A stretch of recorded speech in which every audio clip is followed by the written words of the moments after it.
Hello everyone. मैं doctor Tara seeds of innocence Malviya Nagar से बोल रही हूँ।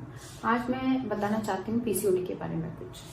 तो पीसीओडी होता क्या है, मैं ये सबको आज बताना चाहती हूँ।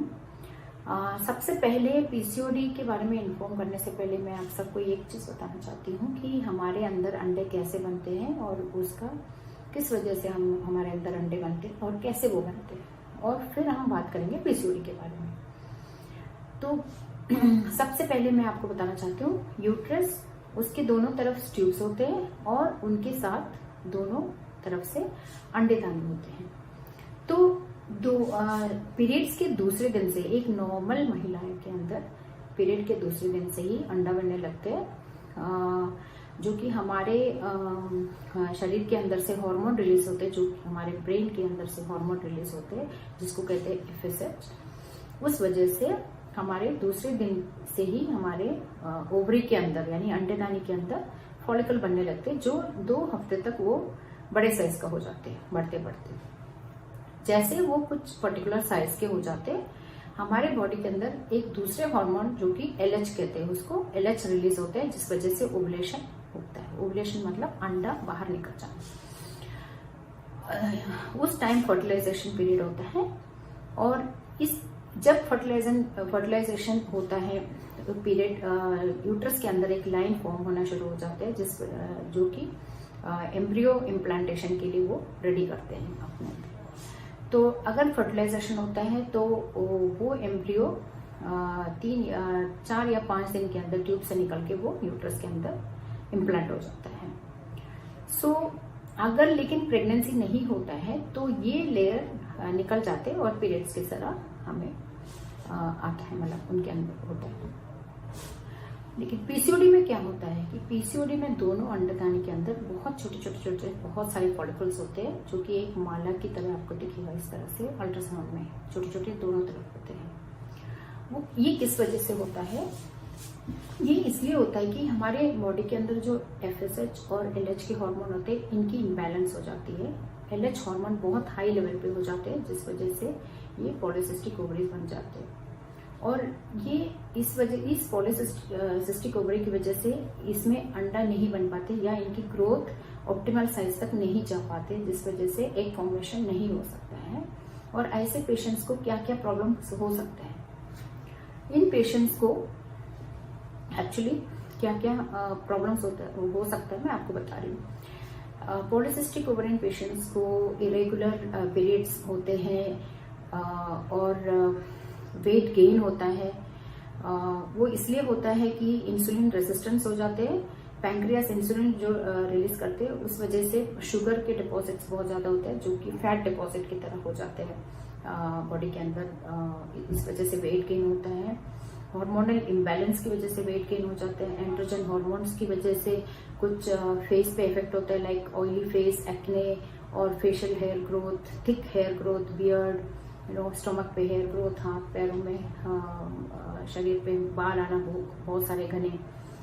ये सब पॉलीसिस्टिक ओवरी से रिलेटेड प्रॉब्लम्स है। और मैरिड वुमेन में इनफर्टिलिटी कॉज करते हैं, क्योंकि जैसे एग नहीं बन पाते हैं तो वो इनफर्टिलिटी कॉज कर सकते हैं। ऐसे में हम कैसे पेशेंट्स को ट्रीट कर सकते हैं? एक अनमैरिड वुमेन को हम कैसे ट्रीट कर सकते हैं, मैं पहले आपको बताना चाहती हूँ।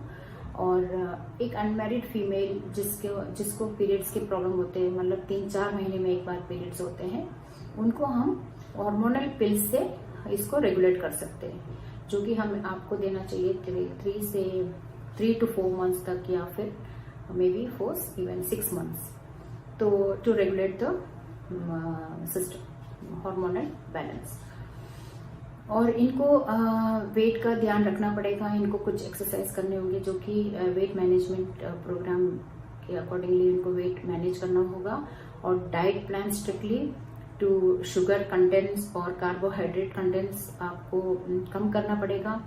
और रेगुलर एक्सरसाइजेस, एंड ऐसे पेशेंट्स को आप मेटफॉर्मिन से ट्रीट कर सकते हो टू कंट्रोल द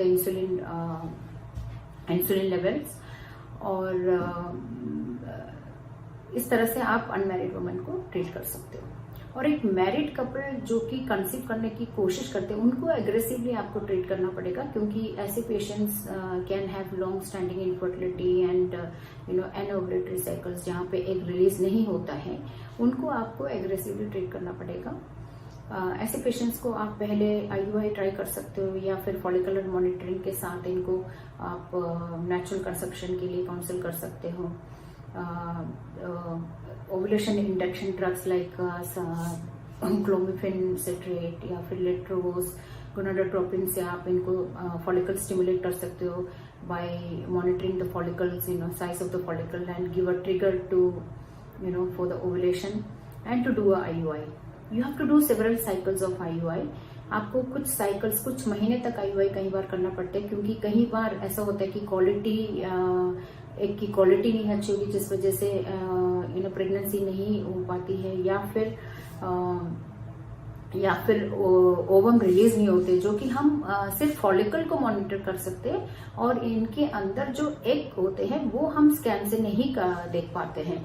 तो इसलिए आपको 2-4 साइकिल्स आपको आईयूआई करके देखना पड़ेगा। अगर आईयूआई में भी कंसीव नहीं होता है तो लास्ट ऑप्शन आपके पास आईवीएफ का है। और आईवीएफ, ऐसे पेशेंट्स को आईवीएफ में क्या क्या दिक्कतें आ सकती है और कैसे उनको ट्रीट करा जाता है। तो आईवीएफ पेशेंट्स को हम डे 2 से स्टिमुलेट करना शुरू करते हैं, और कई बार ये हाइपर स्टिमुलेट कर सकते हैं, क्योंकि बहुत सारे जो छोटे छोटे अंडे फॉलिकल्स होते हैं ये सब स्टिमुलेट हो सकते हैं पॉलीसिस्टिक ओवेरियन पेशेंट्स में। तो इस वजह से क्या प्रॉब्लम हो सकती है कि पेशेंट को जैसे बहुत सारे अंडे जो बनने लगेंगे, फॉलिकल्स बनने लगेंगे बॉडी के अंदर, तो पेशेंट को थोड़ा सा एब्डोमिनल डिस्टेंशन, डिस्कम्फर्ट, ये सब चीजें होने लगते हैं, और जैसे पिकअप हो जाते हैं तो इनके अंदर से बहुत सारे कई बार एग्स रिट्रीव होता है, क्योंकि बहुत सारे फॉलिकल्स बनते हैं तो बहुत सारे एग्स भी रिट्रीव होता है। तो ऐसे पेशेंट्स को हम 3-4 दिन के बाद ट्रांसफर नहीं कर पाएंगे, क्योंकि इन पेशेंट के अंदर हाइपर स्टिमुलेशन होने के चांसेस बहुत ज्यादा हाई होते हैं। हाइपर स्टिमुलेशन मतलब क्या होता है कि पेट के अंदर पानी कई बार जमा हो जाना, कई बार फेफड़े तक पानी जाना, इस वजह से हम लोग नहीं कर पाते हैं। टू अवॉइड सच प्रॉब्लम्स हम ट्रांसफर अगले महीने या फिर 1-2 महीने के बाद हम करते हैं। ऐसे पेशेंट्स को फ्रीजिंग समझाया जाता है कि उनके जितने भी एम्ब्रियो बनते हैं उनको फ्रीजिंग करा के 1 या 2 महीने के बाद वो अपना ट्रांसफर करा सकते हैं। और ये सारे प्रॉब्लम्स पीसीओडी को लेके जो हाइपर स्टिमुलेशन प्रॉब्लम मैंने आपको बताया, ये सब कंट्रोल पे हम ला सकते हैं। और दूसरी बात यह है कि कंसीव करने के बाद क्या प्रॉब्लम्स आ सकती है इन पेशेंट्स के अंदर, कि वो कभी जैसे इनको कभी डायबिटीज प्रोन होता है, मतलब they can be prone to having diabetes, gestational diabetes, यानी प्रेगनेंसी में शुगर के लेवल बढ़ना, या फिर हाइपरटेंसिव होना, प्री एक्लम्सिया। सो ये सब चीज का उनको, या threatened abortion in the second trimester और प्री टर्म डिलीवरी, ये सब चीजें पीसीओडी पेशेंट्स को, कंसीव्ड पीसीओडी पेशेंट्स को ध्यान रखना पड़ेगा। Regular visit to the doctor, treating doctor, and regular scan reports and regular अपना ब्लड टेस्ट वगैरह करा के आपको रेगुलर चेकअप कराना पड़ेगा। और बाकी मेरा एक छोटा सा मैसेज है सबके लिए, ये है कि अगर आपके पीरियड्स इरेगुलर है, आपको कंसीव करने में प्रॉब्लम होता है और आपको पता है कि आपको पीसीओडी का प्रॉब्लम है, आपको मेरे ख्याल से इंतजार नहीं करना चाहिए। आपको जल्दी से जल्द एक आईवीएफ स्पेशलिस्ट के पास जाना चाहिए और अपने प्रॉब्लम के बारे में समझना चाहिए, और अपना जल्दी से जल्दी अपना ट्रीटमेंट करके आपके सारे प्रॉब्लम्स को सॉल्व करके आपको कंसीव जल्दी करने की कोशिश करना चाहिए। Thank you so much.